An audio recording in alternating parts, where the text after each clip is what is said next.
The Los Angeles Dodgers and the New York Yankees kick off the 2024 World Series in grand fashion, if you know what I mean.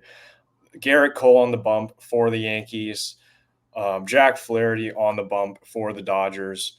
Back and forth game, pitchers duel, extra innings. The Yankees take the lead in the 10th inning, but Freddie Freeman walks it off with the first grand slam in World Series history.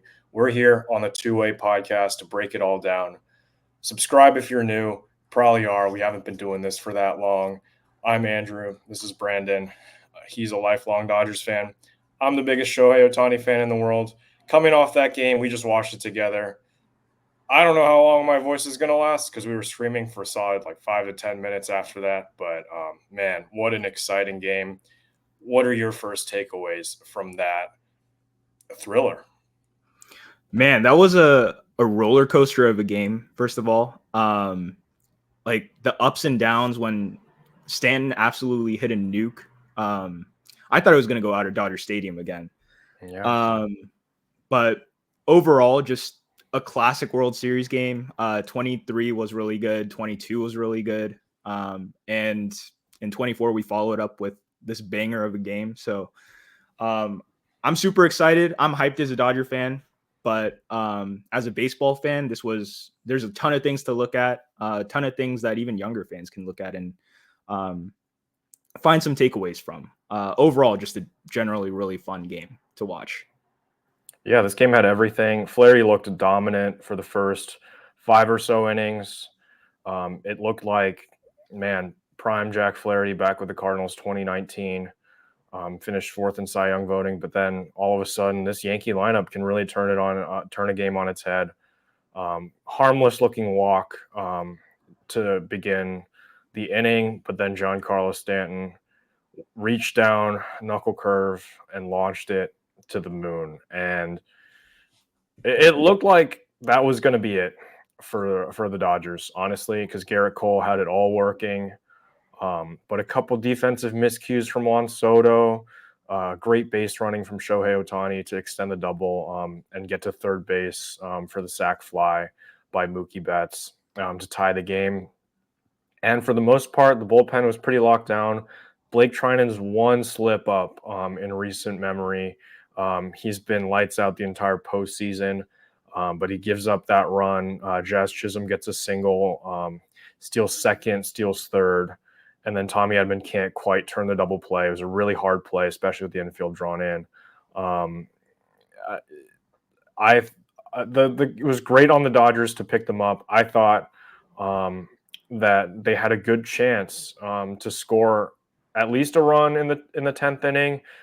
They had 2 runners on for Shohei Ohtani, who, man, like his first chance in the World Series game to be a hero. Swings first pitch, a little bit off balance, a little bit late, pops it into the stands, but huge to at least get it far enough that Verdugo goes out of play and advances the runners. That sets up the walk to Mookie Betts and Freddie Freeman. I mean, he can't walk, but he can still slug. And what a home run. I don't know if I've ever seen at least a World Series gets started off in this way. Like you've had dramatics in game 6s, game 7s, but for game 1 to already have so much drama, to already have so much excitement for both teams, like the Yankees for sure thought they were about to win this game. Obviously, a little bit questionable on Aaron Boone to put Nestor Cortez in there in his first action in over a month. But I mean, not many other options you can go with there. Tim Hill's a soft tossing lefty, funky delivery, but if he grooves one right down the middle, like you never know. So I don't know if that's exactly what won the Dodgers the game. A lot of little plays that you can look into, or some of the key points, like plays of the game that you would say that made the difference tonight. Oh man, aside from the grand slam, man, I honestly thought that there were just a few moments where it felt like the tone shifted when Alex Verdugo made that catch in left field. he made a couple like props to Alex Verdugo. He made a couple of spectacular catches in the game that really shifted the momentum in the Yankees' favor. And I initially believed that this was going to be a very big offensive game from both sides. Yeah. But it turned out to be a pitcher's duel for what was it, four plus innings. Yeah, all the way up until like the fifth. Exactly. And somehow we get that first run. I mean, LA is doing what I don't think any LA fan was even thinking about it, and bunting and moving the runners over 2 times. And when they couldn't get him in with runners on second, 2 times in a row, 2 innings in a row. I think it was the 6th and 7th, right? That they couldn't get him in. I thought that was it for the Dodgers. I mean, the momentum was just in the opposite direction. We were making mental lapses on the bases. It was just not right. But thankfully, Freddie Freeman comes in clutch. Another big point was probably the Stanton home run. That as soon as that happened, I thought it was going to start turning into more of an offensive like game, but nothing really happened after that. The Dodgers bullpen came in clutch. They shut him down. I mean, LA's relievers did a pretty good job, relatively speaking. But yeah, it was just a good baseball game all around. In the future, I really think that the Dodgers have to execute a little bit better. You can't have guys on second with no outs and not score them. That just can't be happening. Especially from Will Smith, who popped out on the first pitch, I believe, in one of his at-bats. Yeah. That was rough. But all in all, Freddie Freeman, Kirk Gibson, the Yankees, game 1, hurt lefty, batting in the bottom of the ninth to win the game. I mean, what else can you ask for? So, yeah, it was magic. I can't say it was quite the most impactful World Series home run I've ever seen. A couple others come to mind there, but yeah, it was like I did not expect that was how this game was going to end. Honestly, I thought the best that Freeman was going to do is maybe notch a base hit and tie the game and send the game into an 11th inning, and we might have one of those extra long classic World Series games. Honestly, I was kind of hoping that didn't happen because I want to go to bed. But thankfully, Freddie Freeman was able to deliver in that moment. And yeah, it seemed like a game where a lot of those little things made the difference. You had a lot of base running go the Dodgers' way at the beginning. Freeman legged out a triple. Kike legged out a triple that eventually ended up netting a run. And you had a couple miscues from Juan Soto in the outfield. Obviously, he's not there for his defense. He's a Gold Glove candidate, but definitely shouldn't be there. But Juan Soto missing a couple of the balls that a lot of right fielders might have gotten to. Like Mookie Betts probably gets to some of those and cuts it off, and it only ends in a double. The Shohei realizing that the ball had gotten away was a really smart base running move and shows how much he's improved over the year with the Dodgers. Because you remember with the Angels, he wasn't actually that good of a base runner, and you look to his time there. He's actually really improved how he runs the bases. Sometimes he's a little bit too aggressive and gets thrown out, but that was like the perfect time to take the extra base, resulted in an extra run for the Dodgers that tied the game, sending it into extra innings. And then Chisholm, one of the 2 base runners on the Yankees that I think are really dangerous and you got to look out for. They're big bats, Soto, Judge, Stanton. You're not really expecting them to run a whole lot, but some of their supporting cast, Chisholm, who they brought in, Volpe, another guy who stole a base off Trinan. Those are guys that you really can't let get on, especially when your relievers can't hold base runners, especially letting Chisholm steal third without a throw. A little bit unacceptable in my opinion. That's what led to the real drama in the 10th inning. But ultimately, it didn't quite matter because the Dodgers were able to slug their way to a win at the very end. A couple last takeaways that I'll leave us with. I actually thought that if the Dodgers were going to lose this game, that it would have been an absolute disaster because they burned a lot of their bullpen arms. They You did. used Vesia, you used Trinan, you used Kopech, you Yep. used I believe Hudson was the only one they didn't use, and he was the one they probably would have turned to if they had reached the 11th inning. But if they had lost this game, one, you give the Yankees a lot of extra looks at your relievers, right? Because they sort of punted those two losses against the Mets. Those high leverage guys didn't get appearances in those games. But if you allowed the Yankees to storm back and take this game, it would have been really disastrous because you need to throw a bullpen game at some point during the series, and you just can't use your resources on a game that you don't win. If I'm a Yankees fan right now, I'm in absolute shambles. It's terrible, but there's still a way for them to come back and take the series because they have the pitching to do it, right? If they get to the relievers of the Dodgers in either of the next 2 or 3 games, then, you know, it really sets the Dodgers up poorly for the rest of the series. I'm really glad that they were able to pick up their bullpen. What are your thoughts on some of that? Yeah, honestly, massive props to both the starting pitchers. Cole did a fantastic job. I mean, 1 earned run over six innings is fantastic. Same with Flaherty. What was it, 5.1 innings, 2 earned runs. That keeps you in the ball game for any team. And I'm not going to say that the Dodgers were on the disadvantaged side when it comes to showing off their bullpen arms. I think the Yankees did just the same. I mean, they put out Clay Holmes. As much as we don't want to admit, he is one of their leverage guys or one of their guys. Tommy Kahnle came in, did his thing, threw changeups. Ohtani got the triple off of him, but Luke Weaver, their closer, they put him in a little bit early, I believe, but Jake Cousins as well. They used a bunch of their guys as well. And it's not like the umpires did any favors for either team. He looked horrible on both. I can't wait to see the umpire scorecard tomorrow I morning. mean, they didn't let like CD disaster. Buckner in the game, but the ump show still goes on. You know what I mean? But Yeah, I mean, thankfully Tommy Edman was able to get a base hit there, but the ump was giving what was it? What's his name? I forget. He was giving that reliever both sides of the plate, and that's just not okay. Like you can't do that in a World Series game.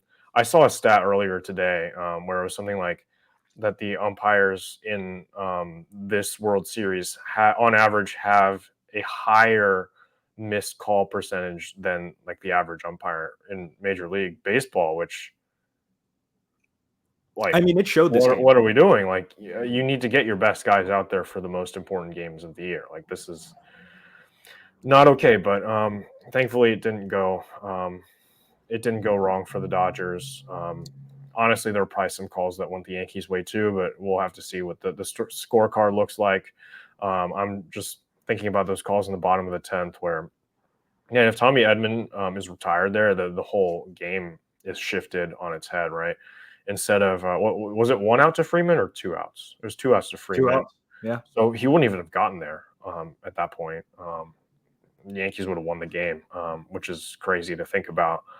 But yeah, I guess I don't know. I'm at a loss for words with that. It was one of the crazier games I've ever watched in my time just watching any baseball in general. Like some of the games that come to mind, obviously the Cardinals World Series Game 6. That was a lot more back and forth. I think it went multiple back and forth ways. That's on a bit of a different tier, but some of the like World Baseball Classic games from last year, towards the end of that tournament, absolutely wild. A bunch of big homers. I think both for the U.S. and both for Japan were like that. It's up there in recent memory for sure. But man, what a crazy game for the Dodgers. What a great win. I'm gonna be honest. Yeah. I aside from Freddie Freeman, who I think deservedly so wins Player of the Game. Yeah. The runner-up should definitely be Tommy Edman. Man was tested on both on the field and at the plate. It was insane.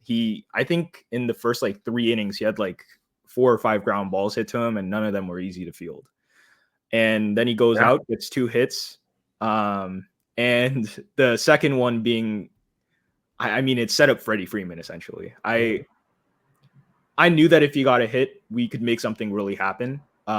Especially since Otani was due up if he did get on somehow. And thankfully he did. Ground ball through the 6-4 hole, so right up the middle.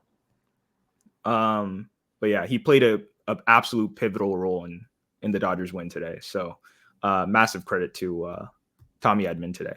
Yeah, Tommy Edman's often the unsung hero. Thankfully, he got his flowers with the NLCS MVP last week. But yeah, he booted a ball early in the first inning, didn't end up hurting the Dodgers. But after that, played fantastic defense. One of the tougher double plays to turn earlier on in the game.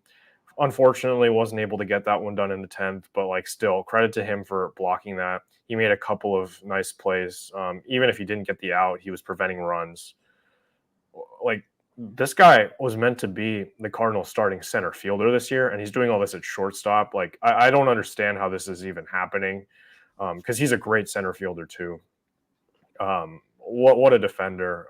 And if he hadn't been hurt for most of the year, probably in consideration for one of those Gold Gloves for utility men. But yeah, one of the X factors, one of the advantages the Dodgers definitely have over the Yankees is some of that defense.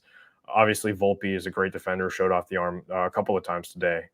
But overall, like, Juan Soto's defensive miscues and Tommy Edman's great plays ultimately were the difference today, because this game doesn't even get to the 10th inning if Juan Soto cuts some of those balls off or if Tommy Edman misses some of those plays. Like, one of those plays could turn the game on its head. And yeah, it's great to have him on the national stage, finally getting to show off some of that. Just all around talent. What a complete player. Actually, yeah. I mean, it was fun to watch. I have high expectations for the rest of the World Series. So Yeah, I mean, he's our unsung cleanup hitter. So I'm expecting big things.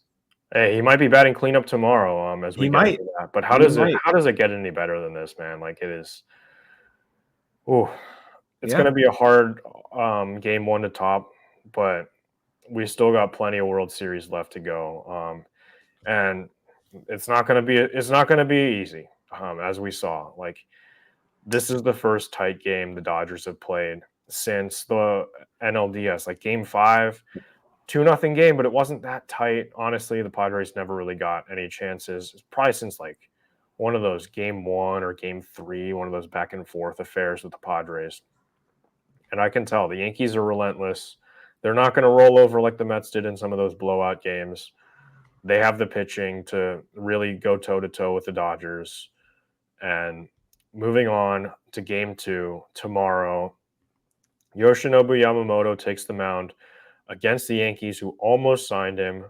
They didn't want to give him as much money as Garrett Cole, and hey, maybe that's going to come to bite them a little bit in this World Series against Carlos Rodon, another really high-paid starting pitcher, a lefty this time on the mound for New York. What are your expectations for this game? What do you think we should be on the lookout for, and who do you think is going to take Game 2? Yeah. We're gonna, unlike previous years, the Dodgers are well suited for left-handed starting pitchers and have done, I believe, one of the best batting lines against left-handed starting pitchers over the regular season. So I'm not exactly worried. We have Betts, Teo, Kike, and Muncy's been taking amazing at bats against lefties. As much as it doesn't show, Will Smith can be really good against lefties, and of course Tommy Edman, the lefty absolute killer. But on the flip side, it's hard to say how Yoshinobu Yamamoto will do against the Yankees. We've seen him once go against the Yankees, 7-inning shutout ball, but that was right before he got injured, and I have no clue how he's going to perform on a national stage like this. He said in interviews prior that he enjoys the spotlight, but we'll see. We'll see if we can get 5 innings out of him, and I think we should be good to go. I think we can tack on runs early against Carlos Rodon, but we'll have to see. We'll have to see. Tomorrow, I think, is going to be a little bit more high of an offensive game, but here's the hoping that it's just a blowout from the Dodgers. Yeah, I mean, I could see your heart racing on some of those. Like, I wanted Ohtani to get that at bat with runners in scoring position to walk the game off. Unfortunately, I mean, he got a little bit jumpy on that first pitch fastball. I'm not gonna lie, it was right down the middle. It should have been cranked out of the ballpark, but he didn't quite get there. Still contributed to the walk off win in his own right. But yeah, a lot of people in the media were talking about Yamamoto's success against the Yankees in his one start. I'm not going to take that with anything more than a grain of salt because that was back in June, right before his injury, like you said. He hasn't really given the same amount of length as obviously in the playoffs. You're not expecting that much length out of starters, but he gave the Dodgers 7 scoreless at Yankee Stadium. Not a easy environment for a pitcher, especially with that short porch out in right field. Which, by the way, Ohtani would have had a couple of homers tonight if they were playing at Yankee Stadium. I'm excited to see how he handles the short porch. It should be really exciting for Dodger fans. That double off the wall, that'd be like 10, 15 rows deep at Yankee Stadium. But man, yeah, Yamamoto, he didn't have to face Juan Soto. That was the point where Juan Soto was a little bit banged up, and he didn't have to face who I think is probably going to be the toughest hitter for Yamamoto. Obviously, Stanton is you can't ever rule him out. Playoff Stanton is for real, and I thought he was going to be the biggest threat for the Yankees still in this series. So far, that has been the case. Aaron Judge looks pretty lost at the plate. I'm not going to lie. I'm not really that worried about him, but he's also Aaron Judge. He hit 62 homers 2 years ago. He had 59 homers this year. I'm never going to rule him out, but Juan Soto, the at-bats that he takes, like Stanton, I don't know how to put it, but it looks like Soto takes at-bats that are more competitive than Stanton. Like Stanton will give you a couple at-bats in a game where he just looks absolutely awful, and then he cranks a homer in the most clutch situation. But it just seems like Soto is on every pitcher, on every pitch. He's not going to whiff.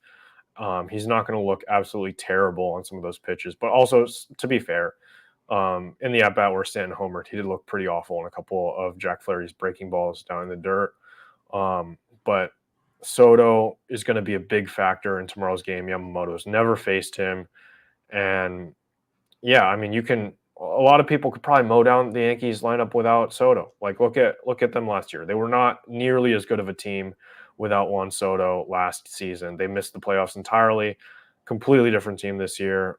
So I would be a little bit more nervous than some people are saying with Yamamoto against the Yankees. Carlos Rodon, a little bit interesting. Obviously, Freddie Freeman rakes against lefties now.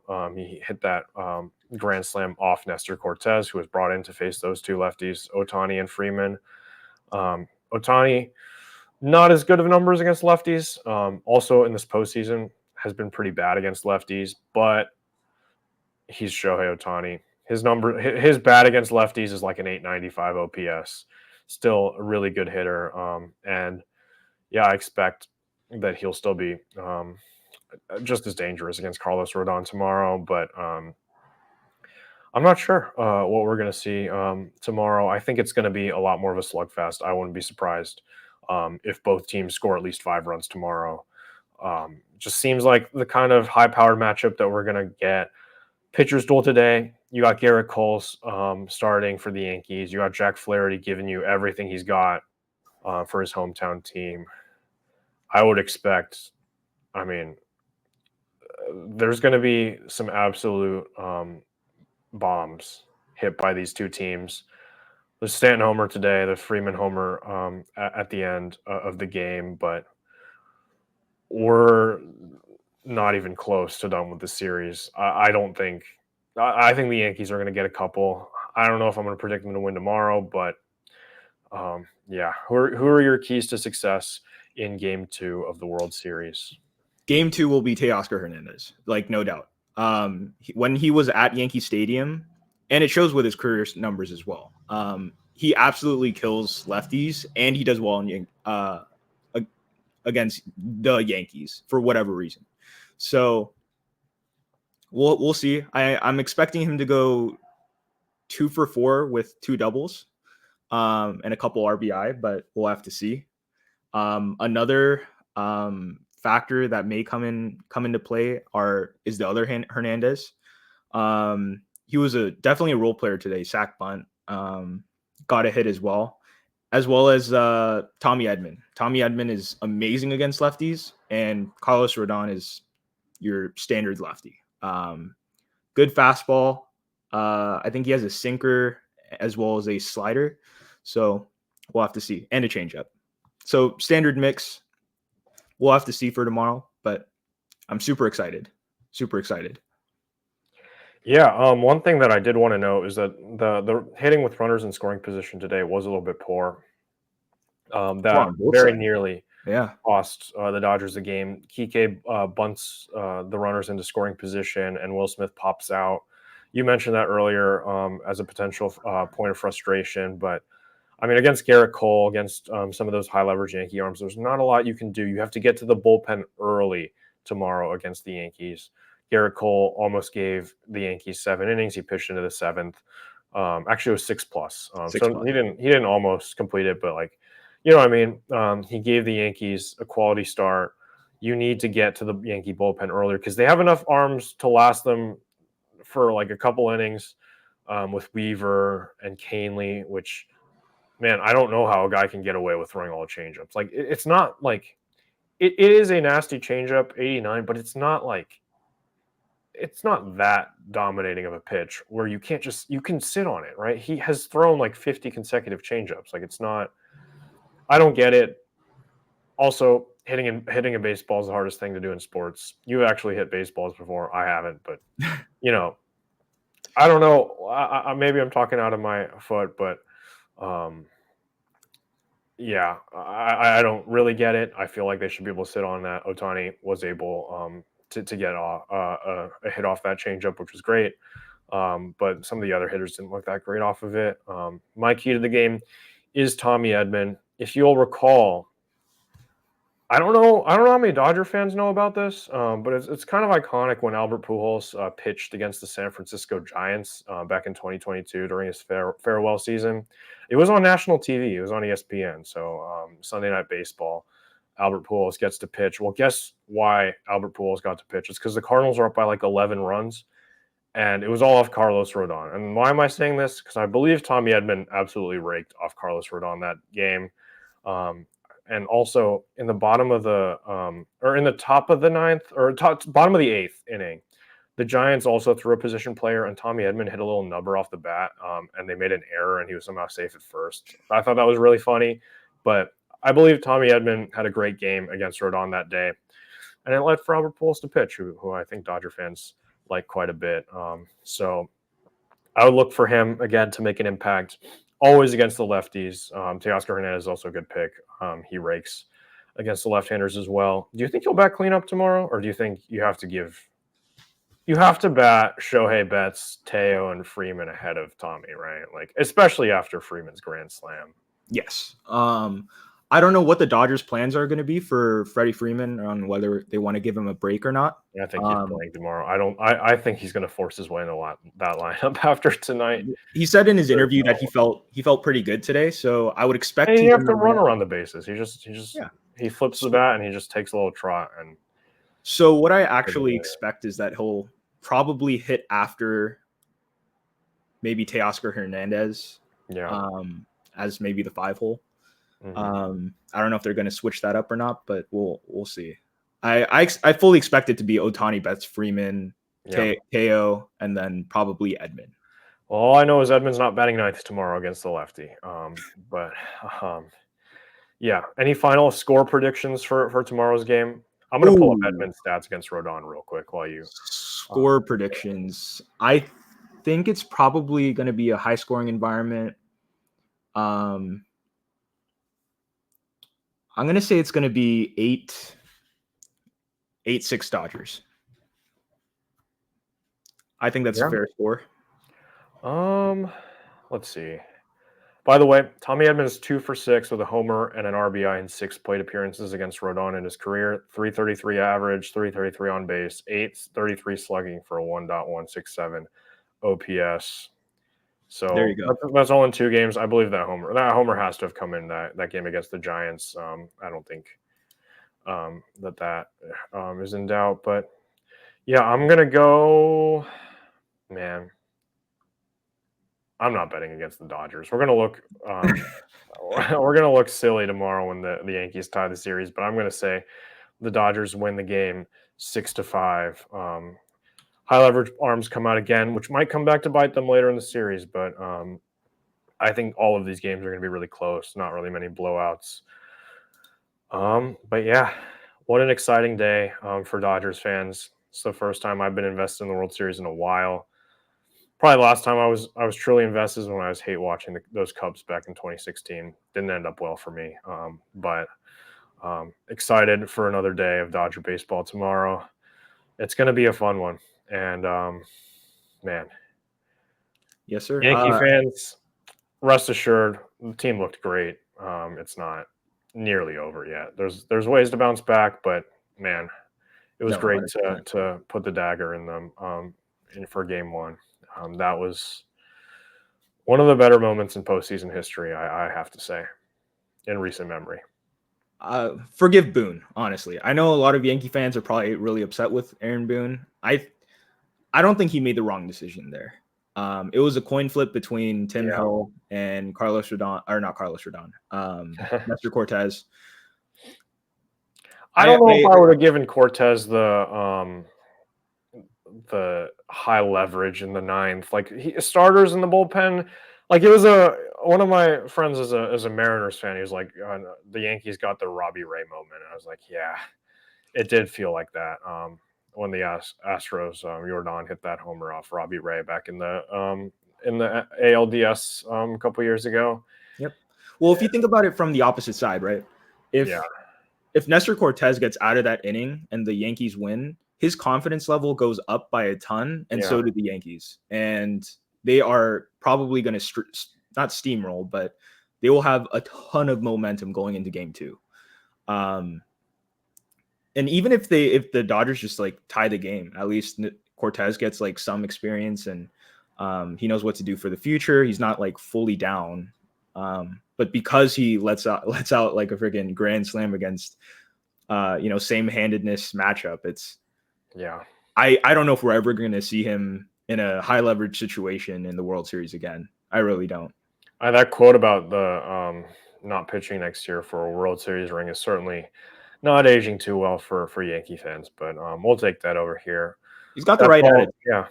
Yeah. But excited for Game 2. And that's all for this tonight's version of the Two-Way podcast. We'll probably be back tomorrow night to break this all down. Subscribe to the channel if you enjoyed this. Obviously, it's only our second time doing this, but Brandon's doing a great job, I think.